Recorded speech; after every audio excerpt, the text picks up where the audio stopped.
Hola compis, soy Kenite62 y esto es...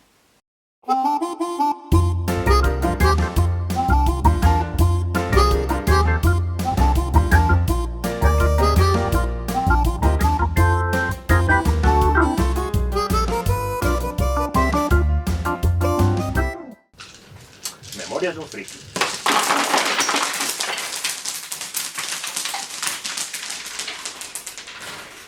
Episodio 9. Hoy hablaremos de la televisión. Los chavales de hoy en día estáis muy mal acostumbrados. Os sentáis delante de la tele, trincáis el mando a distancia y a zapear como locos. Canales y canales y canales llenos de mierda.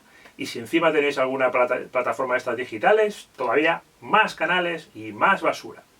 ¿Cómo ha cambiado todo? Nuestra primera televisión era una General Eléctrica española, en blanco y negro, con 2 cadenas solamente. Bueno, en realidad tenía 3 botones, pero daba lo mismo porque solo había 2 cadenas, la primera y el UHF.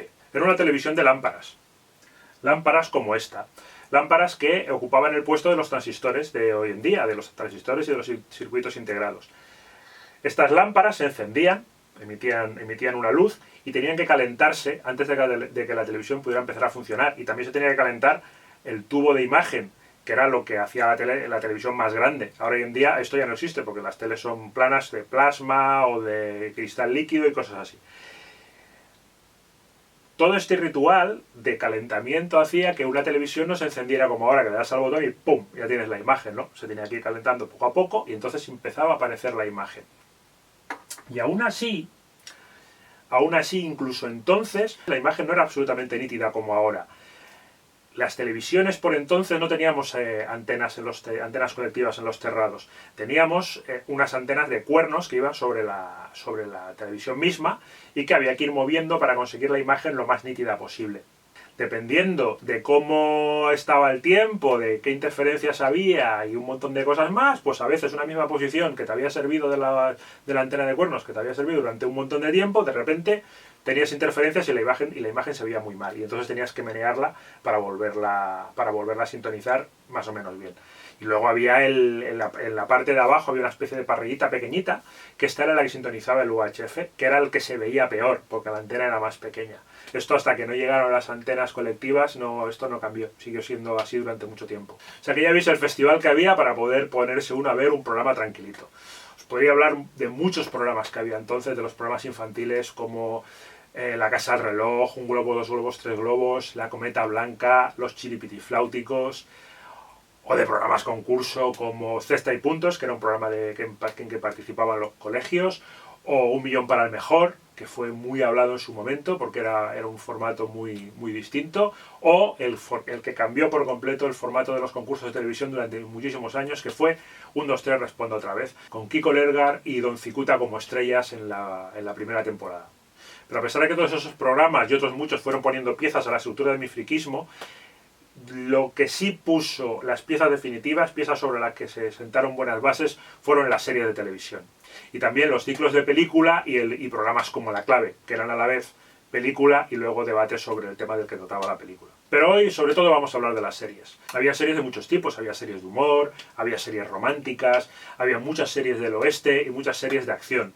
Pero el género que triunfaba, el género que cuando yo empecé a ver televisión más series tenía, era la ciencia ficción. Era la época dorada de las series de ciencia ficción. La primera que recuerdo es El túnel del tiempo, de la que prácticamente no recuerdo nada. Solo recuerdo el túnel que se veía, que era una espiral de estas hipnóticas, blanca y negra. Bueno, sí, claro, blanco y negro. La tele era blanco y negro, o sea que a lo mejor era verde y amarilla, pero bueno, que yo la veía blanco y negro. Blanco y negro, por el que se metían 2 intrépidos aventureros y viajaban por el tiempo para ir resolviendo aventuras. Precursores de Doctor Who, posiblemente, y también, si os fijáis por la manera de viajar, también un poquito de Stargate. Había series muy curiosas, como Tierra de Gigantes, que estaba claramente inspirada en los viajes de Gulliver, donde un grupo de aventureros llegaban a un planeta habitado por gigantes y ellos eran diminutos y se tenían que enfrentar usando sobre todo su ingenio, claro, porque no tenían mucho más, a los gigantes. O Jim West, un oeste un poco steampunk, cuando ni siquiera existía ese concepto todavía no había sido ni acuñado. Posteriormente, de Jim West se hizo Wild Wild West, una película, porque la serie originalmente se llamaba Wild Wild West. Qué mal pronuncio en inglés, ¿verdad? Pues eso, Wild Wild... West, o la maravillosa serie de marionetas Los Guardianes del Espacio, en los que la familia Tracy, usando un impresionante despliegue de nave llamado los Thunderbirds, rescataban a víctimas de catástrofes por todo el mundo. En un episodio anterior, en el episodio de los juegos, os enseñé una marioneta del Thunderbird 2 que yo tenía de crío. Pues de aquí venía, de esta serie. La joya de la corona de las series psicodélicas y extrañas fue El Prisionero, donde un agente secreto decide retirarse. Y lo lleva a una isla que parece un sitio para un agradable retiro de jubilación, pero en realidad es un campo de prisioneros donde está atrapado y del que no puede salir. Y cada vez que intenta salir hay una inmensa pelota de playa gigante que lo captura y lo vuelve a traer de vuelta a la isla. Tanto el argumento como la decoración, como el vestuario de esta serie, eran muy diferentes de lo que se estilaba por entonces. Además fue una serie que solo se hizo una temporada y no se volvió a hacer nada más. Y por eso supuso una revolución para el género. Por aquellos tiempos los platillos volantes estaban muy de moda. Se veían muchas veces noticias en los periódicos o en la televisión, en programas específicos de estos temas, como Más allá, del Dr. Jiménez del Oso, que también era de la época, en una especie de Iker de nuestros tiempos. Debido a eso, había series como Los Invasores o como UFO, que era más moderna y más centrada en ciencia ficción, en la que la Tierra era invadida por extraterrestres y los protagonistas debían investigarlos y combatirlos. Con eso retroalimentaban a los aficionados a los ovnis que se dedicaban a escudriñar el espacio a ver si veían alguno más, como se había visto en la serie, o se les veía aterrizar y abducir criaturitas. Y claro, el mar tampoco escapaba a las fantasías de los guionistas. El submarino Sirius, comandado por el almirante Nelson y por el resto de su tripulación, recorría las profundidades en viaje al fondo del mar, enfrentándose a numerosas criaturas extrañas y a extraterrestres y todo tipo de monstruos. Pero el escenario perfecto para la ciencia ficción siempre ha sido el espacio. Una de las primeras series del espacio era Perdidos en el espacio, una adaptación de la familia Robinson a la ciencia ficción, que se convierte en una odisea por el espacio. Su mítico robot, que solía lanzar el grito de «Peligro, Will Robinson, peligro, Will Robinson, peligro», moviéndose para ir para abajo y girando su cabeza, ha sido la inspiración para muchos robots del cine y de la televisión que han venido después. Este robot en concreto, pobrecito, no tenía nombre, con lo cual su nombre no ha podido pasar a la fama. Era solo el robot. Cuando estaba documentándome para hacer este episodio, me he enterado de una cosa súper curiosa, que es que Perdidos en el espacio, Viaje al fondo del mar, Tierra de gigantes y El túnel del tiempo son todas creación de una misma persona, Irwin Allen, un director que también hizo alguna película, como por ejemplo La aventura del Poseidón. Pero la serie de ciencia ficción friki por excelencia, la que marcó un antes y un después, fue La conquista del espacio, nombre con el que se emitió en España Star Trek. Las aventuras de la nave Enterprise y su tripulación en sus viajes de exploración. Spock, Kirk y McCoy y el resto de la tripulación de la Enterprise pasaron a la historia de la televisión. La serie no solo entretenía, sino que hacía reflexionar sobre el futuro de la humanidad y su comportamiento.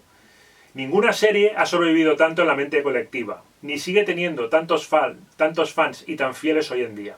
En algún momento le dedicaré un episodio especial a Star Trek porque es una serie que se lo merece. Es una serie en la que muchos frikis de hoy en día, su friquismo viene de Star Trek, con su saludo vulcano, con sus diversas series, con las películas, tanto las antiguas como las que han estrenado hace poco, todo un universo y toda una filosofía de ciencia ficción. Hablaremos un montón de veces más de televisión, porque solo de mi infancia ya se me quedan un montón de cosas en el tintero con el episodio de hoy. Pero por hoy vamos acabando. Y recordad como siempre, like, suscribe y comparte. Sobre todo, suscribe. Porque coño, nos hemos quedado parados en 50 y no nos movemos de ahí ya, ¿eh? Hay que darle caña a esto. Si estás viendo esto y no te has suscrito todavía, ya tardas en hacerlo. Si no os suscribís, voy a ir a vuestras casas y os voy a contar el final de todas vuestras series favoritas. Amenazados estáis. Por hoy, nada más. Hasta la semana que viene. Adiós.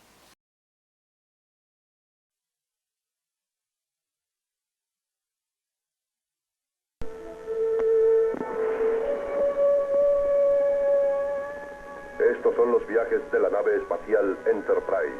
Su misión durante 5 años, explorar nuevos y extraños mundos, descubrir otros sistemas de vida y nuevas civilizaciones, llegando hasta donde jamás antes llegó el ser humano. Viaje a las estrellas.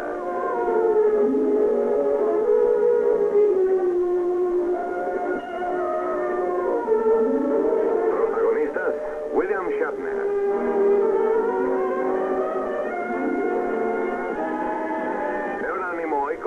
señor Spock. Y DeForest Kelley como el Dr. McCoy.